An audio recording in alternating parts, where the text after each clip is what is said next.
وأحسن منك لم تر قط عيني وأجمل منك لم تلد النساء خلقت مبرأ من كل عيب خلقت مبرأ من كل عيب كأنك قد خلقت كما تشاء. كتاب أنزلناه إليك مبارك ليدبروا آياته وليتذكر أولو الألباب. یہ کتاب برکت والی ہے جسے ہم نے آپ کی طرف نازل فرمایا ہے تاکہ دانش مند لوگ اس کی آیتوں میں غور و فکر کریں اور نصیحت حاصل کریں. اللہم صلی اللہ سیدنا محمد وعلی آل سیدنا محمد بعدد کل ذرۃ مئۃ الف الف مرۃ. سامعین و ناظرین کرام، السلام علیکم ورحمۃ اللہ وبرکاتہ. سامعین کرام، سورہ یاسین درس کا نمبر 2064 آیت نمبر 9. آج کا موضوع، کیا ہمیں اللہ تعالیٰ کے وجود کا احساس بالکل نہیں ہے؟ اس کے ساتھ آج کے سبق کا آغاز کرتے ہیں. سب سے پہلے گزشتہ سبق کا اعادہ ہوگا. اعوذ باللہ من الشیطان الرجیم. پناہ مانگتا ہوں میں اللہ کی شیطان مردود سے. بسم اللہ الرحمن الرحیم. شروع اللہ کے نام سے جو بڑا مہربان نہایت رحم والا ہے. لتنذر قوما ما انذر آباؤهم فهم غافلون. تاکہ تم ان لوگوں کو جن کے باپ دادا کو متنبع نہیں کیا گیا تھا متنبع کر دو، وہ غفلت میں پڑے ہوئے ہیں. لقد حق القول على اکثرهم فهم لا يؤمنون. ان میں سے اکثر پر خدا کی بات پوری ہو چکی ہے سو وہ ایمان نہیں لائیں گے. انا جعلنا في اعناقهم اغلالا فهي الى الاذقان فهم مقمحون. ہم نے ان کی گردنوں میں طوق ڈال رکھے ہیں اور وہ ٹھوڑیوں تک پھنسے ہوئے ہیں تو ان کے سر الل رہے ہیں. سامنے کرام، سورہ یاسین آیت نمبر 6. لتنذر قوما ما انذر آباؤهم فهم غافلون. تاکہ آپ خبردار کریں ان لوگوں کو جن کے باپ دادا خبردار نہیں کیے گئے تھے. وهم غافلون، اس وجہ سے وہ غفلت میں پڑے ہوئے ہیں. لقد حق القول علی اکثرہم، ان میں سے اکثر لوگ عذاب کے مستحق ہو چکے ہیں، یعنی عذاب کا فیصلہ ان کے بارے میں ہو چکا ہے اور اسی لیے وہ ایمان نہیں لاتے. انا جعلنا فی اعناقہم اغلالا، ہم نے ان کی گردنوں میں طوق ڈال دیے ہیں. وہی الی الاذقان فہم مقمحون، جس سے وہ تھوڑیوں تک جکڑے گئے ہیں، اس لیے وہ سر اٹھائے کھڑے ہیں. سر اٹھائے یعنی گردن نہیں جھکا سکتے. اسی آیت کے بارے میں ہم بات کر رہے تھے. اللہ تعالیٰ کی توفیق اور اس کی مدد سے دیکھیں یہ طوق کیا ہے. بنیادی طور پہ یہ ایک حب دنیا کا طوق ہے جو ہمارے گلے میں پڑا ہوا ہے. پھر تو اس کی تفصیلات ہیں وغیرہ وغیرہ جو بھی ہے، اور مختلف طوق ہیں. ہماری گردن میں پوزیشن ہے ہماری، اس کا طوق پڑا ہوا ہے. اپنی انا اور پھر اپنے ہمارے جو مفادات ہیں، جو ظاہری مفادات ہیں، جس کو ہم سینت کر رکھتے ہیں اور جس کے سامنے ہم اپنے مفادات کو مقدم رکھتے ہیں، یہ طوق ہے.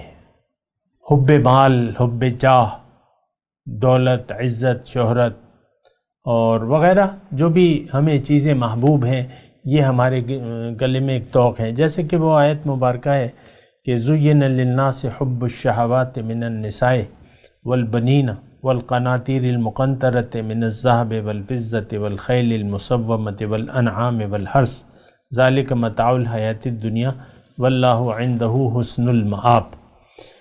اب یہ ساری چیزیں جو ہیں، شہوات، خواہشات، زُيِّنَ حُبُّ الشَّهَوَات، آپ کو خواہشات اپنی پسندیدہ لگتی ہیں، اس میں عورتیں ہو سکتی ہیں، بچے ہو سکتے ہیں، آپ کی اولاد ہو سکتی ہے، اور سونے چاندی کی ڈھیریاں ہیں، اور مقنطرۃ من الذهب والفضة والخیل المسومۃ، آپ کی پہلے گھوڑے تھے، آج آپ کی گاڑیاں ہیں، قیمتی قیمتی گاڑیاں ہیں، یا جو بھی ہیں آپ کے پاس جو بھی ہے، اور آپ کی کھیتی ہیں، جو بھی ہے، تو یہ سب توق ہے۔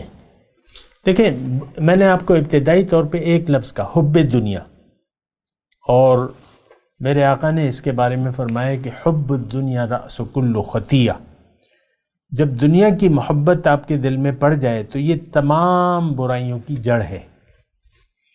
تو یہ ایک بنیادی، اب یہ کیوں کہ ظاہر کا دھوکہ لگ گیا ہے ہمیں، ظاہر کو ہم نے حقیقت سمجھ لیا ہے، ظاہر کے فائدے اور نقصان کو ہم نے حقیقت سمجھ لیا ہے، اسی لیے وہ ہمارے گلے کا طوق بن گیا ہے۔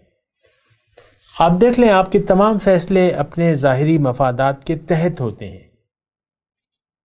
آپ بخیل ہیں، نہ مال خرچ کرتے ہیں، نہ جان خرچ کرتے ہیں، نہ اللہ کی راہ میں جان کھپاتے ہیں، نہ مال کھپانے کے لیے تیار ہیں۔ وہ تھوڑی بہت خرچہ تو کوئی خیرات نہیں ہے۔ اس دن ایک آدمی کا مجھے فون آیا، تو اس نے کہا کہ کچھ ہمارے ساتھ لوگ، ہم نے اسکول کھولا ہوا ہے اور کچھ لوگوں کی اس پہ نظریں ہیں، اسکول چل پڑا ہے اور کچھ تھوڑے بہت حادثات ہو رہے ہیں، ہمیں بتائیے ہم کیا کریں۔ تو میں نے اس سے کہا کہ بھئی تم صدقہ دو، صدقہ رد بلا ہے۔ تو اس نے کہا ٹھیک ہے میں دے دوں گا، 100 روپے دوں کہ 50 روپے دوں، یہ اس نے پوچھا، یہ فگر اس نے لیا، اور میں اس طرح میں دیتا رہوں گا، 150 روپے دیتا رہوں گا۔ یہ ہماری ذہنیت ہے کہ اگر خرچ بھی کرتے ہیں تو وہ ہم اپنے مفاد کے لیے کرتے ہیں، حالانکہ ہم پر تو بڑی بڑی ذمہ داریاں ہیں، دین حقہ کو پر خود عمل کرنے کی اور دوسروں تک پہنچانے کی ذمہ داری ہم پر عائد ہوتی ہے کہ ہم خود دین کو قبول کریں اور سچے دل سے اللہ پر ایمان لے آئیں اور اللہ کو منزل بنا لیں، اللہ کے راستے پر چلیں، دنیا کو، آخرت کو دنیا پر مقدم کریں، یعنی فوقیت دیں اور اللہ کے لیے جینا سیکھیں۔ یہ ہماری ذمہ داری ہے، کیونکہ آپ اگر اللہ کے نہ ہوئے تو پھر آپ دنیا کے ہو جائیں گے۔ اور اس وقت تو صورتحال یہی ہے کہ ہم لوگ یعنی زندگی کو دنیا کے لیے وقف کر دیا ہے۔ یہ میں آج بچہ ہو، بوڑھا ہو، جوان ہو، ہمارے ذہن میں صرف دنیا ہے، خیال دنیا، اور اسی خیال میں جو ہے ہم زندگی گزار رہے ہیں۔ اب یہی ایک طوق ہے، دنیا کی محبت کا طوق۔ انا جعلنا فی اعناقہم اغلالا فہی الی الاذقان فہم مقمحون۔ تو اب یہ ہے نا کہ دیکھیں، یہ ایک عام چیز ہے۔ دیکھیں، ایک بات تو یہ نوٹ کر لیں کہ اللہ تعالیٰ نے ارشاد فرمایا ہے کہ ما جعل اللہ لرجل من قلبین فی جوفہ،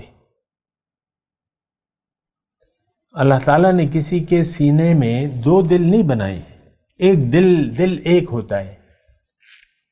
تو بیک وقت آپ یعنی ایک چیز سے، یعنی دو متضاد چیزوں سے محبت نہیں کر سکتے۔ محبت ایک سے ہوتی ہے، ہزاروں سے نہیں۔ محبت تو دل کا ایک تعلق ہے، اور دل آپ کا آ جائے تو وہ تو ایک سے ہو سکتا ہے۔ وہ ایک شعر مجھے یاد آ رہا ہے، اچھا ہے، ہم خدا خواہی ہم دنیائے دوں، این خیالست و محالست و جنون، کہ تم دنیا کا بھی طالب ہو اور اللہ کے بھی طالب ہو، تو یہ تو تمہارا خیال تو ہو سکتا ہے، ہم خدا خواہی ہم دنیائے دوں، ذلیل دنیا بھی تمہارے دل میں ہے، اور تم دعویٰ اللہ سے محبت کا بھی کرتے ہو، تو تم اگر یہ کرتے ہو تو این خیالست، یہ تمہارا خیال تو ہو سکتا ہے، این خیالست محالست جنو، یہ پاگل پنتی کی بات ہے اور محال ہے، یہ ایسا نہیں ہو سکتا۔ تو اللہ تعالیٰ نے بھی یہی بات فرمائی ہے کہ میں دو دل نہیں ہے ایک جوف میں، ایک سینے میں دو دل نہیں ہے۔ آپ دیکھ لیں، یہ قرآن تو ہم پڑھ رہے ہیں، اپنے لیے پڑھ رہے ہیں، اب ہمارے لیے نصیحت ہے۔ لقد انزلنا الیکم کتابا فیہ ذکرکم افلا تعقلون، یہ کتاب میں نے تمہارے لیے نازل کی ہے، اس میں تمہاری باتیں ہو رہی ہیں، تمہارے لیے نصیحت۔ انزلنا الیکم کتابا، تم پر میں نے کتاب نازل کی ہے، اور اس میں تمہاری باتیں، تمہارے لیے نصیحت ہے۔ تو افسوس سے یہ کہنا پڑتا ہے کہ ہم یعنی قرآن کو ہم محدود کر دیتے ہیں کچھ لوگوں تک اور کچھ فرقوں تک، ایسی بات نہیں ہے۔ تو یہ انسان کے لیے ہے، بنیادی طور پر مخاطب انسان ہے، اس کا موضوع انسان کی کامیابی، اور نہ ہو تو پھر ناکامی ہے۔ بہرحال تو دیکھیں، یہ توق کی میں بات کر رہا ہوں، انا جعلنا فی اعناقہم اغلالا، ان کی گلوں میں ایسے توق ہیں، کالر ہے، جو ان کو گردن جھکائی نہیں جاتی، ان سے گردن اٹھی ہوئی ہے، سر اٹھائے ہوئے کھڑے ہیں، مقمحون۔ اب یہی دیکھیں، میں آپ سے پوچھ رہا ہوں، کبھی آپ نے اپنی حقیقت کے بارے میں سوچا کہ میری حقیقت کیا ہے؟ دیکھیں، آپ بھی تو انسان ہیں، مرد ہیں یا عورت، انسان تو ہے نا۔ یہ تو مرد عورت کی تو اللہ تعالیٰ نے ایک حکمت کے تحت تقسیم کی ہوئی ہے، اور وہ آپ کو معلوم ہے، لیکن بنیادی طور پہ روح تو ایک ہی ہے، روح ربانی۔ جو روح مرد میں ہوتی ہے وہی روح جو ہے عورت میں ہوتی ہے، تو اس میں فرق نہیں ہے۔ بعدکم من بعد، من عمل صالحا منکم من ذکر او انثی۔ تو دیکھیں، میں آپ سے یہ بات کہہ رہا ہوں کہ آپ یہ بات سوچیں کہ میرے گلے میں کہیں توق تو نہیں ہے۔ ہاں، میں بتاتا ہوں، اللہ کی عطا سے آپ کو یہ طریقہ بتاتا ہوں کہ آپ کیسے جانیں گے۔ اگر آپ کی ساری خوشیاں، سارے غم یا پریشانیاں، ساری چاہتیں اور ساری امیدیں، ساری توقعات، اگر آپ اس کا اندازہ لیں، جائزہ لیں، یہ سب اگر ظاہر کے یعنی یہ سب اگر ظاہر کے گرد گھوم رہے ہیں، آپ کی خوشیاں، پریشانیاں، غم، امیدیں، توقعات، منصوبے ظاہر کے گرد گھوم رہے ہیں، تو اس کا مطلب یہ ہے کہ آپ کے گردن میں حب دنیا کا توق پڑا ہوا ہے۔ اور دیکھیں، ایک اور طریقے سے میں آپ کو بات بتاؤں، کبھی آپ نے اپنی حقیقت کے بارے میں سوچا ہے؟ کبھی آپ نے یہ سوچا ہے کہ میں نہیں تھا یا نہیں تھی، اب پیدا ہو گئی ہوں یا پیدا ہو گیا ہوں؟ کیوں پیدا ہوا ہوں؟ میرا مقصد کیا ہے؟ اللہ نے مجھے بنایا ہے، اس بات سے تو کسی کو انکار نہیں ہو سکتا، لیکن کیوں بنایا ہے؟ میری منزل کیا ہے؟ کیا اللہ کی ڈیمانڈ ہے؟ کیوں اللہ تعالیٰ نے مجھے دنیا میں بھجوایا؟ ظاہر ہے کہ دیکھیں، ہم تو عالم ارواح سے آئے ہیں، ہماری پیدائش یعنی ہماری حقیقت تو یعنی اربوں سال پہلے کی ہے، کائنات سے پہلے ہماری ارواح موجود تھی، باشعور تھی، بات چیت کر سکتی تھی، اسی لیے اللہ تعالیٰ نے ہم سے وہاں ایک وعدہ لیا تھا جو ہم نے یہاں آ کے ہم سے بھول گیا۔ کبھی آپ نے سوچا کہ بھئی وہ وعدہ کیا تھا؟ اور وہ تو بڑا بنیادی وعدہ تھا، الست بربکم، کیا میں تمہارا رب نہیں ہوں؟ تو ہم سب نے کہا تھا ایک زبان ہو کے، قالوا بلا، ہاں آپ ہی ہمارے رب ہیں۔ آج بھی یہی مطالبہ ہے اللہ کا، ان الذین قالوا ربنا اللہ، ثم استقاموا تتنزل علیہم الملائکہ، جنہوں نے کہہ دیا کہ رب ہمارا اللہ ہے اور اس پر قائم رہ گئے تو فرشتے نازل ہوں گے. تتنزل علیہم الملائکہ، تو اللہ تخافوا، کہ غم نہ کرو، خوف نہ کرو، اور ان کو بشارت دیں گے. دیکھیں ایک بات ہے، یہاں بھی ایک ہی مطالبہ ہے کہ تم اللہ کو اپنا رب مان لو. رب وہ جس کی بات مانے آپ، جس کے حکم کے سامنے سر جھکا دیں، جس پر آپ اعتماد کریں، بھروسہ کر لیں، وہ رب ہے. ان الذین قالوا ربنا اللہ، وہ لوگ جنہوں نے کہہ دیا کہ رب ہمارا اللہ ہے اور پھر اس پر استقامت اختیار کر لی. تتنزل علیہم الملائکہ. میں آپ سے یہی کہہ رہا ہوں کہ آپ ذرا خود سوچیں.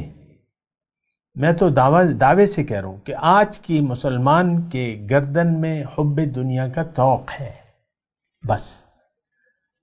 اب یہ کچھ اور سوچنے کو تیاری نہیں ہے. بہت سے بس دین کے ظاہر کے بارے میں ہم سوچ رہے ہیں. مجھ سے لوگ پوچھتے ہیں تمہارا فرقہ کون سا ہے. اب ظاہر ہے کہ اب لوگوں کو تو اور کچھ نظر ہی نہیں آ رہا. حقیقی اسلام سے تو ہم واقف ہی نہیں ہیں. مسئلہ تو صرف بندگی رب کا ہے، اس میں فرقوں کی کیا ضرورت ہے.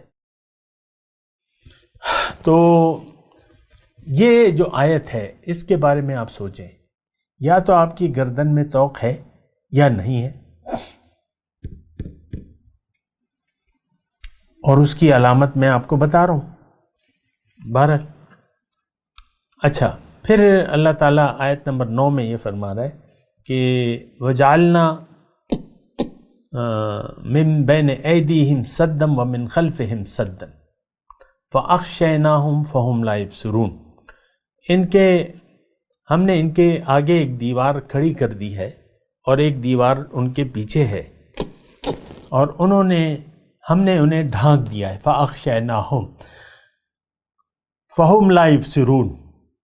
اب وہ دیکھتے نہیں ہیں، انہیں کچھ نظر نہیں آ رہا، یعنی حقیقت نظر نہیں آ رہی. دیکھیں یہ دیوار کیا ہے اور یہ ڈھانکا کس چیز سے گیا ہے،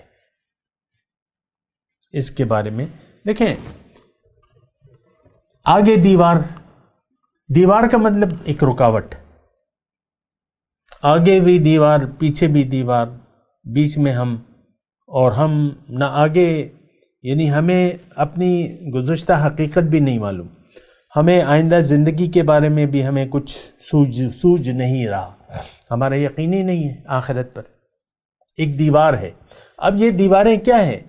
یہ وہی ظاہر کی دیواریں ہیں جو ہم نے اپنے آگے کھڑی کی ہوئی ہیں. دیکھیں سب سے پہلے آپ دیکھ لیں آپ کے مفادات ہیں. مفادات، مالی مفادات ہیں، شہرت ہے، آپ کی عزت نفس ہے، یہ دیواریں ہیں. اس سے آگے پیچھے ہم نہیں دیکھ رہے. آپ دیکھ لیں آپ کو کوئی گالی دے تو آپ کا کیا حال ہوگا؟ منہ سرخ ہو جائے گا نا غصے سے، پھر آپ جواب دینے پر جلدی سے آمادہ ہو جائیں گے. آج کل تو یہ ایک مطلب وہ ہے، یعنی ہم اپنی بے عزتی نہیں برداشت کر سکتے، جبکہ عزت تو ساری اللہ کی ہے. پھر اللہ کے دین کے لیے اگر کچھ ہمیں باتیں سننی بھی پڑے تو اس میں تو کوئی مذائقہ نہیں ہے، وہ تو پھر جد و جہد میں آ جاتا ہے. جیسا کہ طائف میں جو سلوک ہوا ہمارے حضور صلی اللہ علیہ وسلم کے ساتھ، حضور نے ان کا بدلہ نہیں لیا، جب موقع آیا معاف کر دیا. فتح مکہ کے بعد تو حضور صلی اللہ علیہ وسلم نے تو اپنی مطلب ذات کو رکاوٹ نہیں بنایا، ہم نے ظاہر کو رکاوٹ بنا لیا ہے. ظاہری دیواریں ہم نے آگے پیچھے کھڑی کر دی ہیں. ہم نہ آگے مستقبل کو دیکھ پا رہے ہیں، نہ ہم اپنے ماضی کو. ماضی کیا ہے؟ ہم تو ایک عالم ارواح ہیں.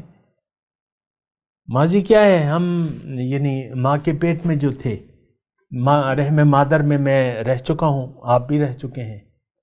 تو ہم تو اس کے بارے میں نہیں سوچتے. بچہ جب بڑا ہو جاتا ہے تو وہ اپنی تخلیق کے بارے میں نہیں سوچتا، اس کے سامنے تو ایک دیوار ہے اپنے ظاہر کی. آپ دیکھ لیں اپنے گفتگو کو دیکھ لیں کہ ہمارے کس انداز میں گفتگو ہے. ہماری ساری گفتگو کا محور ظاہر ہے. ہم ظاہری باتیں کرتے ہیں، ظاہر کے بارے میں باتیں کرتے ہیں. تو اس کا مطلب کیا ہے کہ ایک ظاہر کی، دیکھیں جب روشنی ہوتی ہے اور آپ کو کوئی چادر سے ڈھانپ دے تو اندھیرا ہو جاتا ہے اندر، پھر آپ کو کچھ نہیں نظر آتا. فَأَغْشَيْنَاهُمْ، تو یہ ظاہر کے پردے ہیں اور یہ چادر ہم پر تنی بھی ہے. اب ہم چونکہ کوشش نہیں کر رہے، عقل سے کام نہیں لے رہے، کسی کی بات نہیں سن پا رہے، تو پھر ہمیں تو کچھ سوجھ نہیں رہا. فَهُمْ لَا يُبْصِرُونَ، کچھ نظر نہیں آ رہا. حقیقت دیکھیں، حقیقت واضح ہے. اللہ تعالیٰ کی ذات واضح ہے. آپ کو کس نے بنایا ہے، کس نے پیدا کیا ہے؟ پیدائش یہ نہیں، آپ یہ سوچنے کی بات ہے نا، ہم تو نہیں سوچتے. ہمیں ہمارا خالق کون ہے؟ اس تمام کائنات کا خالق کون ہے؟ یہ سب کچھ کس کے حکم سے ہو رہا ہے؟ یہ بارش کس کے حکم سے برس رہی ہے؟ یہ زمین مٹی سے کس کے حکم سے پھل بن رہے ہیں؟ مٹی سے یہ آم، یہ کیلا، یہ انگور، یہ سیب، یہ پپیتا، یہ تربوز، یہ خربوزہ، یہ مٹی سے بنے ہوئے ہیں سارے. کس کے حکم سے یہ مٹی ان کو پھلوں کی شکل دے رہی ہے؟ ظاہر ہے اللہ ہی کے حکم سے ہو رہا ہے. تو اللہ تعالیٰ تو ظاہر بھی ہے اور باطن بھی ہے تو باطن، وہ ظاہر والباطن ہے تو باطن، لیکن ہے ظاہر بھی ہے. اپنے آپ کو دیکھ لیں، اپنے بچوں کو دیکھ لیں. یہ عورتیں اور یہ مرد، یہ 8 ارب آبادی تقریباً اس جہاں کی، ان کو کس نے بنایا ہے؟ کون ان کو روزی دے رہا ہے؟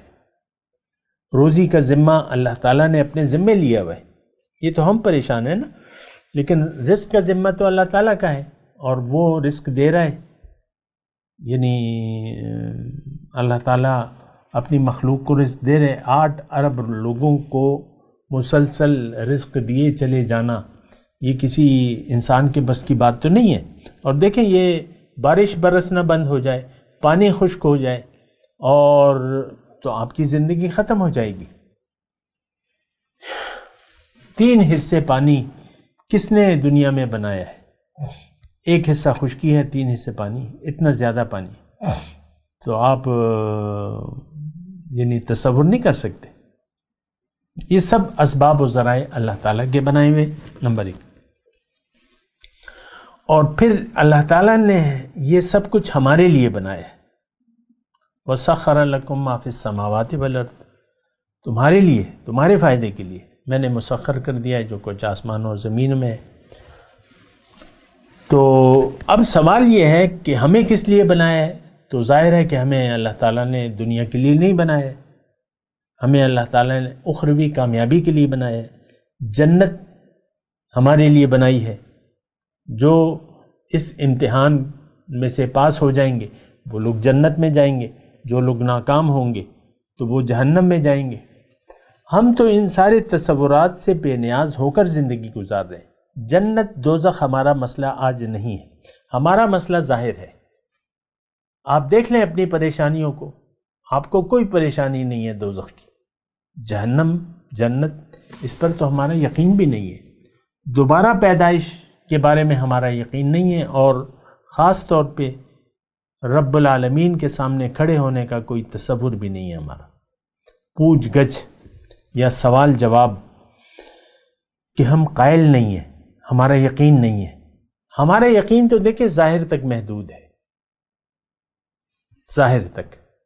اب یہ ظاہر کی ایک بڑی چادر ہے جو ہم نے اوڑھی بھی ہے، اور یہ ہم نے اپنے اوپر اوڑھی بھی ہے. اب ہمیں کچھ نظر بھی نہیں آ رہا.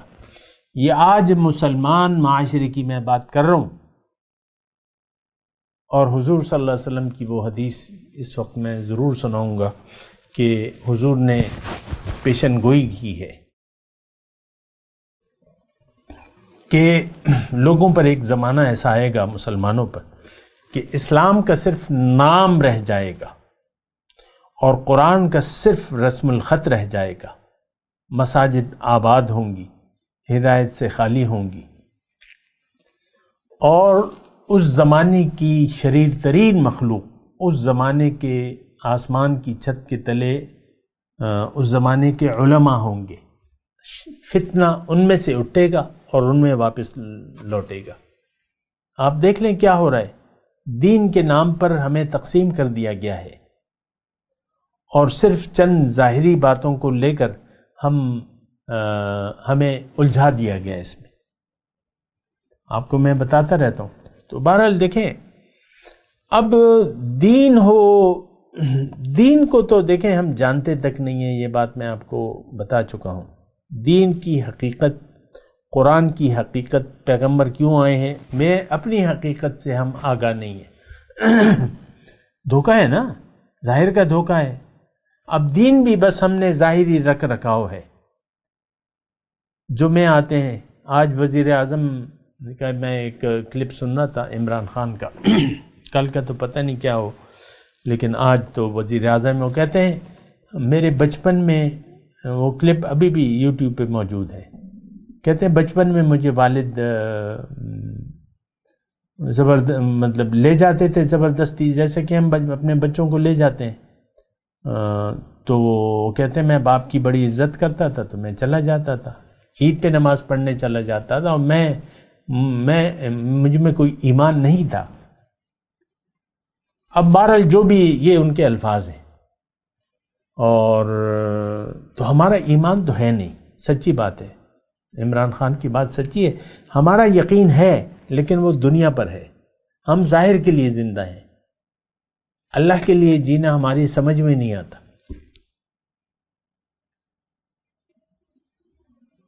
فَهُمْ لَا يَبْصِرُونَ فَأَغْشَيْنَاهُمْ، ہمارے اوپر، ہم نے اپنے اوپر ایک چادر اوڑھی بھی ہے، وہ دنیا کی ظاہر کی چادر۔ ہماری ہر نشست اور برخاست سوچ کا انداز دنیا تک محدود ہے، ہمیں اور کچھ سوچتا ہی نہیں ہے۔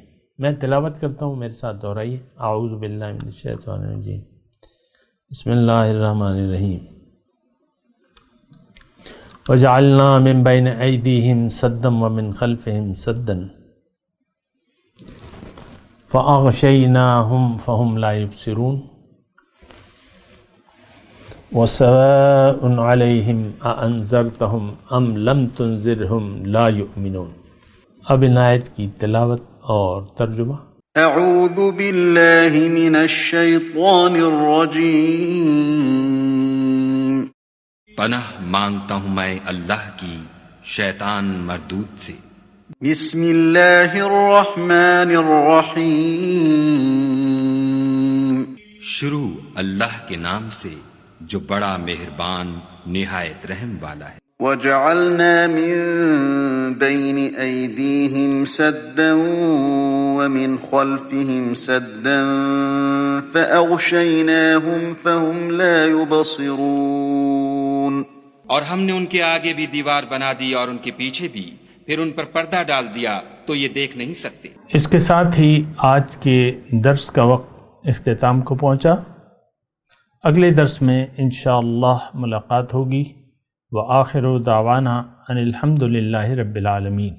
مولایا صلی وسلم دائما ابدا علی حبیبک خیر الخلق کلہم۔